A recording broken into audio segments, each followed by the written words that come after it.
I, 29F, have been married to my husband, 30 meters, who I'll call Alex. Alex and I met in college during our freshman year. We started off as just friends, and got married 7 months ago. I've gotten along with his family, but we aren't super close, but we're friendly enough. The problem is that Alex has begun to make me incredibly uncomfortable. Firstly, he's begun to ask me who I'm meeting with, where, what we plan on doing, how long every single time I leave the house without him. At first, I just thought he was being protective and a good partner just in case something happened, but then he started checking my phone after the visits, vetting and researching each of my friends as well. He also has been pursuing me to link my bank account to his, as he's in charge of the finances when he was perfectly fine with keeping them separate before. We fight about it almost every day. Finally, yesterday when he was preparing to go on a work trip for 2 weeks in California, he demanded I wear a tracker so he could keep an eye on me while he's gone. I can't do this anymore. I feel like I'm suffocating, and his family, who I've spoken to about his worrying behavior, just said he's being careful and protective as a good husband should. I need to gather my things together and find a way to be gone before he gets home without tipping him off. He's always threatened that if he ever found me cheating on him, he'd turn in divorce papers the same day. He keeps a filled out copy in his desk. I'm going to submit those the day I leave. But there's so much to do: Bergen, finding a new place to live, seeing if my job has any transfers available, packing and moving in 2 weeks. His return flight May 11th, so I need to move quickly. I'm posting here because I don't have any close family, and I can't risk dragging my friends into this as we share the same Freya. NDS. I just needed a place to vent, and ask if anyone has any advice on the easiest and safest way to do this. Edit. Oh my god, you guys are amazing. I never even thought to not use his divorce papers. I'll check for cameras before I start any packing or prepping. I may also shred his divorce papers just in case and look into getting a lawyer for myself.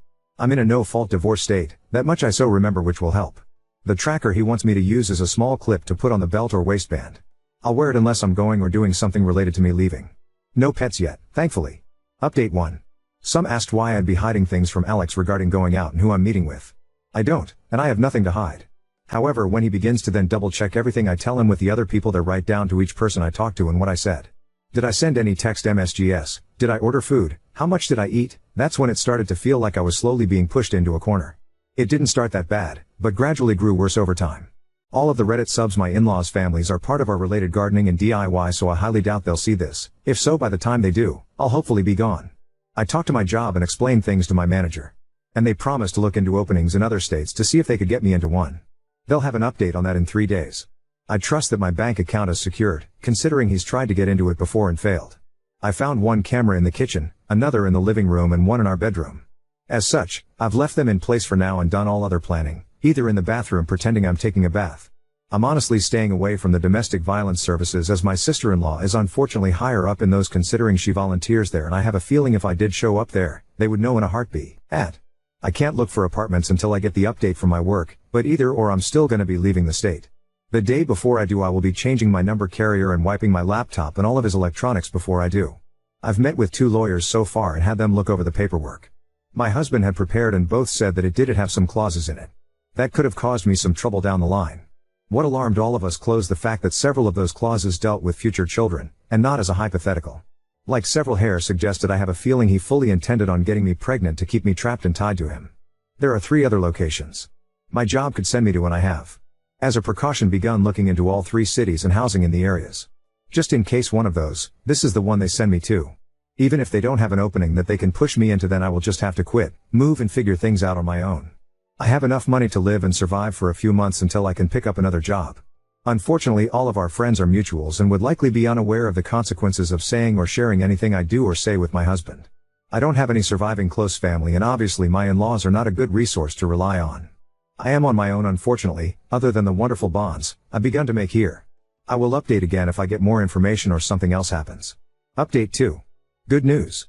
My work has an opening I qualify for that will not only shift me across the country, but also comes with a salary increase as well. I've started telling my in-laws and friends that I'm planning a surprise outing for when my husband gets back for just the 2 of us. This way, people don't give me odd looks if they see me out and about. I've even gone as far as asking Mill to show me his favorite recipes. Meanwhile, I've found a moving company that, while Mall is willing to work in a storm. The reason is in 5 days, we're supposed to get hit with a large storm front. I plan to shut off the breaker and say we lost power if he asks, just as several people here suggested, and even send him a short clip of the storm. I will have all of my stuff moved that afternoon, and I will be flying out once the weather has cleared enough to do so. I have a lawyer who will push my divorce through, and I've filled out the necessary paperwork so that I don't have to be here for it. I'm not suing for assets or alimony, and I've shredded his divorce papers as well. I've set up a cheap payphone plan through Cricket until this is all said and done, at which point I will find a new carrier, number and phone. This one is being wiped and left behind. My laptop is provided by my work, and the IT department inspected it thoroughly and it was clean, thankfully. No other electronic aside from my laptop and new phone will be coming with me. If Alex needs to talk to me, he can do it through my lawyer. Not sure if anything else will happen. My fingers are crossed that he doesn't think anything's amiss until after I leave, and I'm not turning the breaker back on when I do. He can when he gets home. My work is covering the plane ticket, so that at least is one expense I don't have to finagle in. Update 3. It's been a busy week, but I've gotten so much done. Firstly, I am now out of the house and am currently in a hotel while I look for an apartment. It's a big city, bustling with people no matter where you look. We had a pretty bad storm system hit back home, that actually lasted 2 days. High winds, thunder, lightning and even hail everywhere. I didn't take much from the house, my documents, clothes and important sentimental items. I left all of the furniture and electronics behind. I cleaned the house top to bottom and took pictures on my phone so he couldn't claim I damaged anything when I left. My lawyer has already started divorce proceedings, and my husband will be served on the 8th. His plane is due to land early morning, and the sheriff will be there at the house waiting for him. He is very much about public appearances and reputation. My lawyer will be calling him as well to inform him that I am more than willing to air out everything to the public about his actions if it means securing my freedom from him. I will go to court as long as I must to get this pushed through. I haven't told our friends or his in-laws yet. I will do that while he is on the flight to prevent him from getting wind of it before he's handed the divorce papers. I will be calling around and explaining why we're getting divorced, to try and prevent him from twisting this into somehow being my fault. I don't want him trying to claim I had an affair or something, so I want to get the truth out before he can twist this. I'm doing okay. I'm tired, but yet I feel almost jittery and off-kilter. I keep looking over my shoulder and monitoring what I say even when I don't really need to anymore. Hopefully that will fade soon.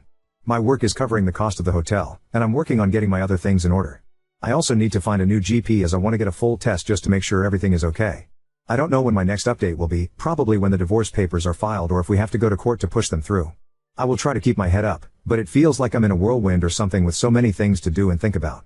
I kinda thought it would be easier once I got out of the house, but while the fear is smaller, somehow the number of tasks only seems to have grown. Update 4. Sorry I haven't updated for a while, things got hectic and a bit chaotic honestly.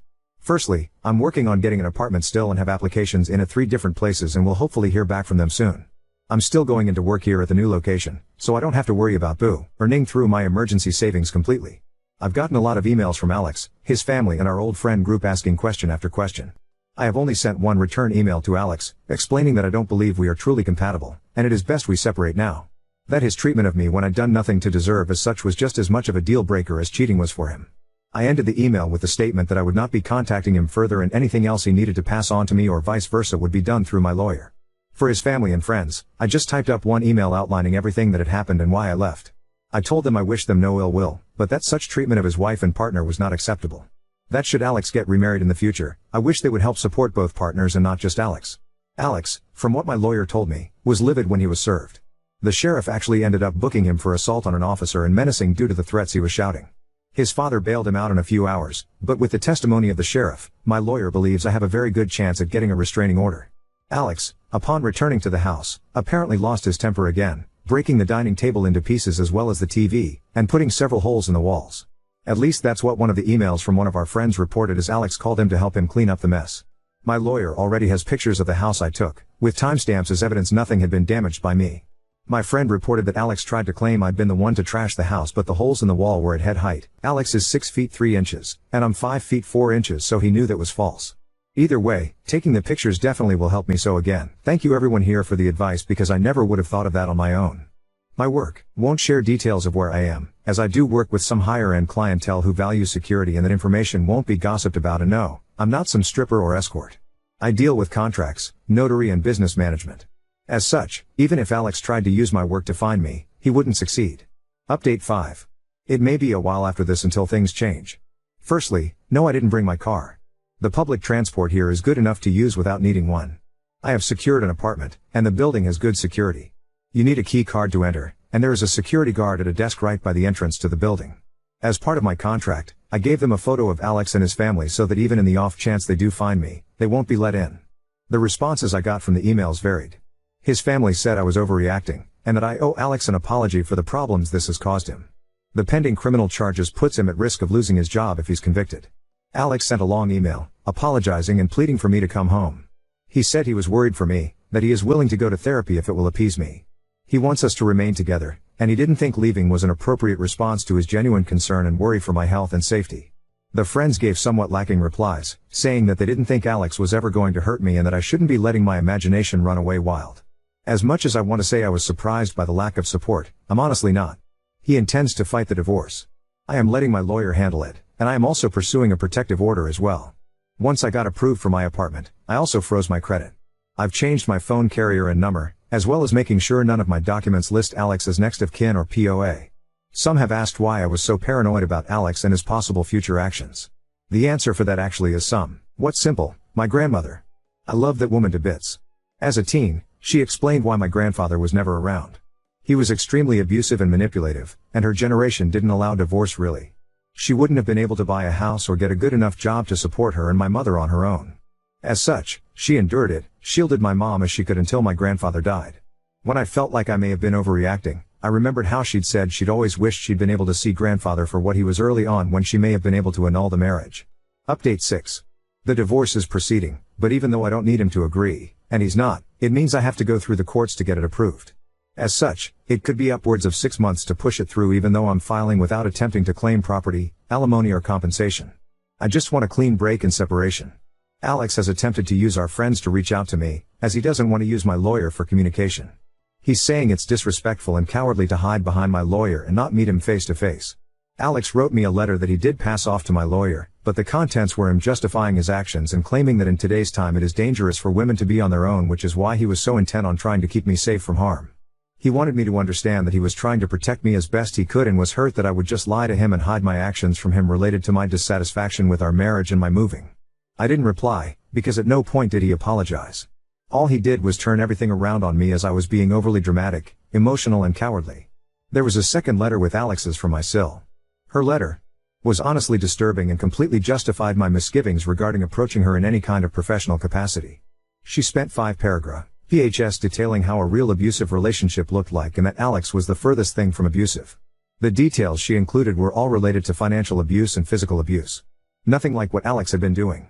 She stated that my attempts to smear her brother's name for attention and clout made me the abuser, not him. I haven't really been able to process that, admittedly. Part of me can't help but wonder if she's right. I mean, I blindsided him by leaving as I did and am refusing to speak with him at all. My old boss recommended that I look into getting into therapy after I moved, and I think I need to. I have had a hard time adjusting to being on my own. I keep censoring myself and haven't even gone out to eat yet. I always end up worrying about what if someone sees me, what if I get in trouble for spending my money on something frivolous. My lawyer is continuing to fight for the divorce, and I shouldn't need to be physically present in court.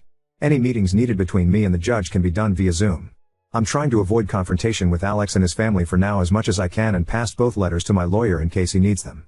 Our friends are mostly trying to avoid taking sides still, and I'm honestly approaching the point of just letting them go as well. I'm tired of fighting for them to understand at this point.